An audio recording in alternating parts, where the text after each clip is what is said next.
जब ये देश सेकुलर था तो ग्रोथ रेट कितनी थी? क्या अभी नहीं है सेकुलर? फिर आप सूडो सेकुलर था, अब ये देश रियल सेकुलर है। तो वही एक नहीं अगर सेकुलरवादियों की सरकार, हाँ बता रहा हूं, आप सुनिए, जिसको अब ये हिंदुत्व की ग्रोथ रेट है, वो हिंदू ग्रोथ रेट है। अब ये बताइए कि क्यों ये कह दिया गया ललित कला एकेडमी वाले कार्यक्रम में 17 मार्च 1959 कि ये 17 मार्च 1959 ललित कला अकादमी मंदिर हैं, ये मुझको डिप्रेस करते हैं, रिपेल करते हैं इनके ब्लैक कॉरिडोर्स। अब थोड़ा सा पहले जवाब इनका दे दूं भाई साहब का, फिर आपके उत्तर आपका। भाई साहब ने कहा हिंदू ग्रोथ रेट की बात, वाकई 70 के दशक की ये बात है। 80 के दशक तक, हाँ मैंने 70 के दशक से शुरुआत हुई, 80 तक वो चला। वो हिंदू ग्रोथ रेट का जो शब्द है क्वाइन किया हुआ, इन्हीं की उस समय सरकार थी, जनता पार्टी की सरकार थी, हमारी सरकार। और उसी मंत्री उसी के समय में जो उस समय के आर्थिक सलाहकार थे, उन्होंने ये वर्ड यूज किया था।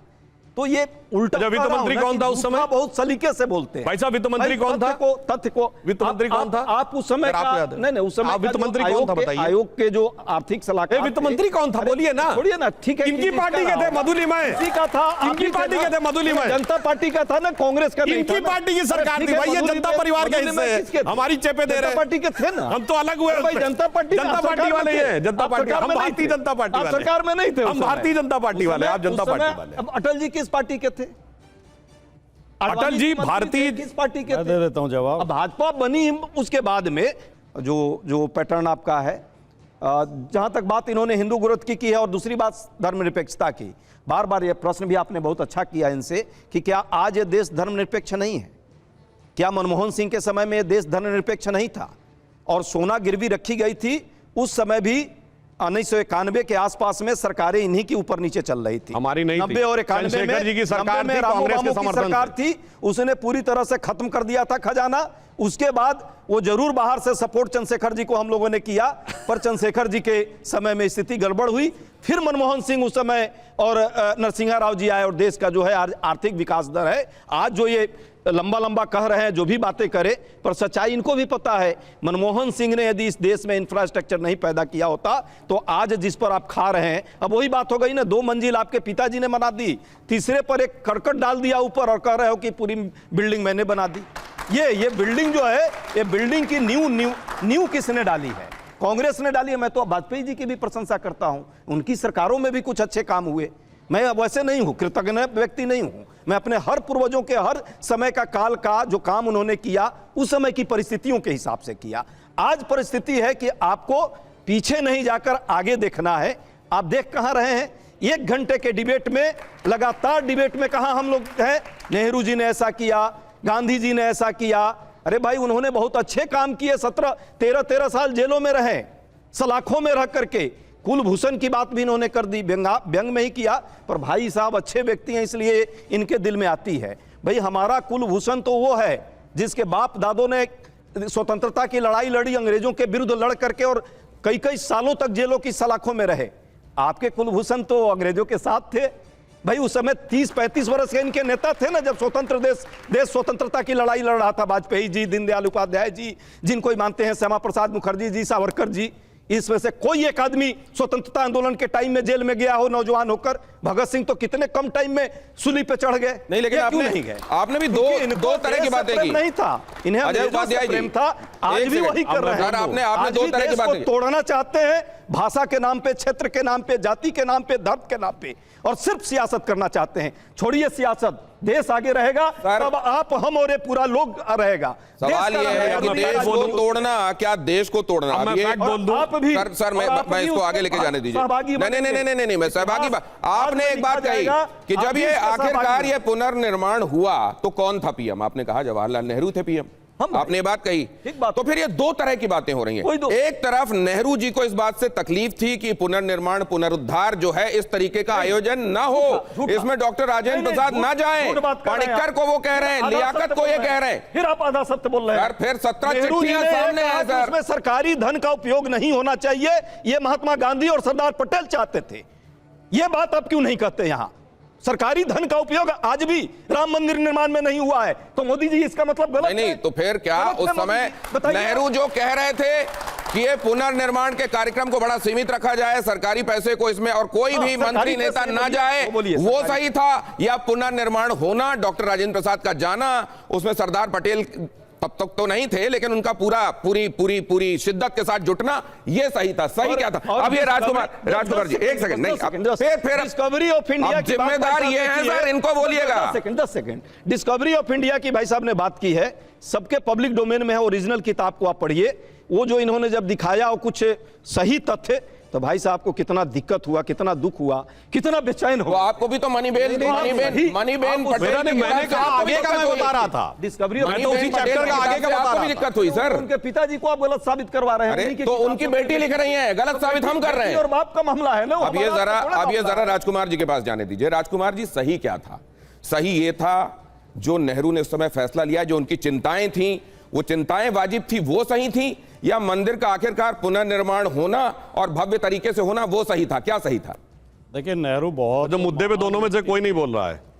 नेहरू बहुत महान व्यक्ति थे, विद्वान व्यक्ति थे, प्रगतिशील विचारों के थे और देश को बहुत सही रास्ते पर लेके गए।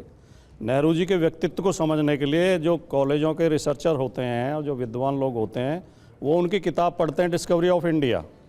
मोदी जी को समझने के लिए मोदी जी की कौन सी किताब पढ़नी चाहिए? कोई बता पाएगा? नेहरू जी की लिखी किताब डिस्कवरी ऑफ इंडिया पढ़ के हम नेहरू को समझ सकते हैं। वो ऐसे ही लोग बनते हैं। मोदी जी की लिखी किताब कौन सी पढ़े हम?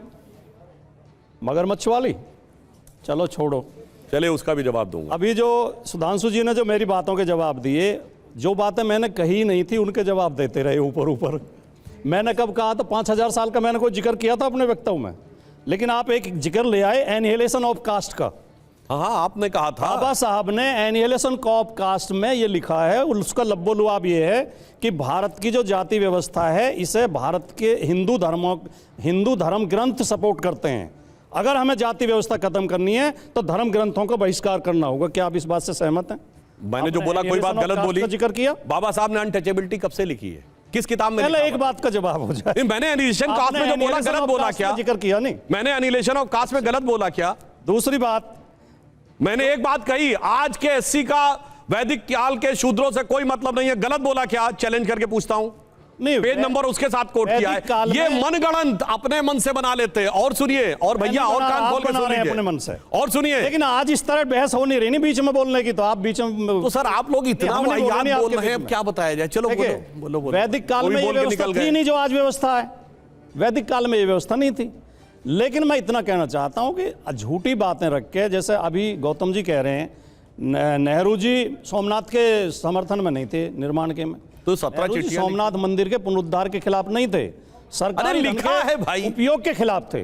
सारा सब लिखा है। देश पंथ निरपेक्षता के रास्ते पर चले। ये मुंशी को लिखा है। ये हमारी इतना झूठ मत बोलिए भाई। पूरे देश की पॉलिसी थी, किसी एक आदमी की पॉलिसी नहीं थी। ये सरदार पटेल ने आरएसएस के ऊपर प्रतिबंध क्यों लगाया? सरदार पटेल ने अपने पत्र में साफ साफ लिखा है, ये लोग सांप्रदायिकता को बढ़ावा दे रहे हैं। सरदार पटेल ने तो ये भी लिखा, अगर आरएसएस के लोग ये कहें कि हम पूर्व दिशा में जा रहे हैं तो इन्हें पूर्व के अलावा बाकी तीनों दिशा में तलाश करना चाहिए। ये कहां लिखा है? सोर्स सरदार पटेल ने ये भी लिखा। सोर्स, हाँ, सरदार पटेल ने अपने पत्रों में लिखा, जो पत्र का बताइए किस रेफरेंस में पत्र? सरदार पटेल ने ये भी लिखा। कहां लिखा है? मैं जेब में रख के नहीं लाया, दे दूंगा। तो इसीलिए दिमाग में रख के लाया। सोर्स में जेब में रख के नहीं, हवा में नहीं, हवा में। सरदार पटेल ने ये भी लिखा, झूठ नहीं सर, कि जब गांधी जी की हत्या की गोडसे ने, तो आरएसएस के मुख्यालयों पर मिठाई बांटी गई, आरएसएस के लोगों ने खुशियां मनाई। कहां लिखा है? अपने पत्र में लिखा। नहीं लिखा है। अरे लिखा है, बताओ कितने की शर्त हो गई? बताइए। मैं बताता हूं कहां लिखा है। शर्त नहीं, अब मैं कोट कर दूं। अभी गूगल पे सर्च कर लो। अरे भाई मैं अरे गूगल पे तो सोर्स नहीं लिखा होगा, वो तो आप बोलेंगे वो भी गूगल पे आ जाएगा। लेकिन मैं 4 पंक्तियों में अपनी बात समाप्त करना चाहता हूं, आपसे निवेदन करते हुए पूरी भारतीय जनता पार्टी से, कि हिंदू और मुस्लिम के एहसासात को मत छेड़िए, अपनी कुर्सी के लिए जज्बात को मत छेड़िए। हम में कोई हूण, कोई शक, कोई मंगोल है, दफन है जो बात, अब उस बात को मत छेड़िए। गलतियां बाबर की थी, जुम्मन का घर फिर क्यों जलाए? दोस्त मेरे मजहबी नगमात को मत छेड़िए इस जंग मिलजुल कर गरीबी के खिलाफ, ऐसे नाजुक वक्त में हालात को मत छेड़िए। ये अब 1 मिनट, एक ही आखिरी लाइन है भाई साहब। गलती बाबर की थी, जुम्मन का घर क्यों जला? बोलो। बाबरी मस्जिद के पक्ष में हो मुर्शिदाबाद में, क्या अगेंस्ट में हो? बोलो। जुम्मन आया था। नहीं बताइए, जो जुम्मन लोग बना रहे हैं बोलिए अगेंस्ट में है कि नहीं? नहीं बोल पाएंगे अगेंस्ट में, गया था, नहीं बोल पाएंगे अगेंस्ट में। ये गया था अयोध्या। आजाद हिंदुस्तान में मुर्शिदाबाद में बन रही है बाबरी मस्जिद, चू नहीं बोल पाएंगे। हम उसके विरोध में क्यों नहीं बोल पाएंगे? हम विरोध में तो ममता बनर्जी का विरोध करिए, से निकाल दिया आप। अरे विरोध में, विरोध में है उसके। अच्छा। वो बीजेपी का आदमी है। बीजेपी मस्जिद का मुद्दा गर्म रखना चाहती है, इसलिए उस समय मस्जिद बनवा रही है। एक मिनट अभी उसका बीजेपी का आदमी बीजेपी में रहा है। सर बीच में मत बोलिए। बीजेपी से लोकसभा चुनाव लड़ा नहीं लड़ा? अरे बीच में बोल नहीं, बीजेपी से लोकसभा चुनाव होने दीजिए भाई, अभी आपको समझ में आएगा। बताओ तो सही। आप सुनिए एक मिनट। बाबरी मस्जिद एक्शन कमेटी का वकील कौन था? कपिल सिब्बल। किस पार्टी का सांसद है? सपा से राज्यसभा में है कि नहीं? बोलो। उससे पहले इनका था, आज इनका है। भाई साहब और सुनिए, बीजेपी का सांसद चुनाव लड़ा नहीं लड़ा?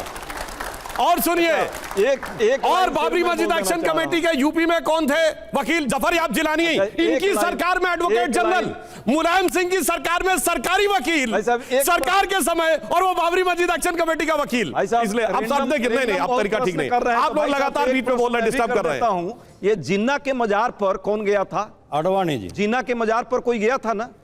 इनके सबसे बड़े नेता थे, आडवाणी जी थे। और ये कहेंगे कि कौन किसके मजार पर गया? ये मजार की राजनीति छोड़िए, इस देश में जो ये नफरत का तरीका क्या है यार? इसको अब यही लोग बोलते रहेंगे, हमको हर बात जिन्ना की पार्टी से गठबंधन किसका है? अच्छा, अभी मुस्लिम लीग के साथ किसका गठबंधन है? आज केरल में सरकार आपकी थी, केरल में इनका गठबंधन है मुस्लिम लीग के साथ। अच्छा, उसके साथ तो आपका भी था 2004 में। अटल जी के मुस्लिम लीग के साथ गठबंधन था। राज्य मंत्री थे केंद्र में। जबरदस्ती बात कर रहे हैं।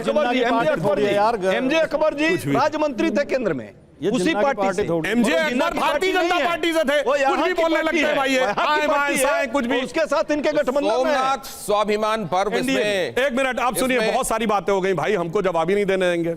इन्होंने कहा बड़ा स्वतंत्रता का आंदोलन लड़े, नेहरू जी जेल में रहे, जलवायु जलाल से जेल में रहते थे, खाना पकाने को खानसामा भी था, किताब लिखने को राइटर भी था, अहमदनगर जेल में रहते थे। सुनिए और सुनिए बहुत आराम से। गांधी जी को तो जेल में रखने के लिए चूंकि उन्हें बकरी का दूध पीने की सुविधा मिले, इसलिए सरकार 100 रुपए महीने पे बकरी रखती थी ताकि उसका दूध पिया जा सके।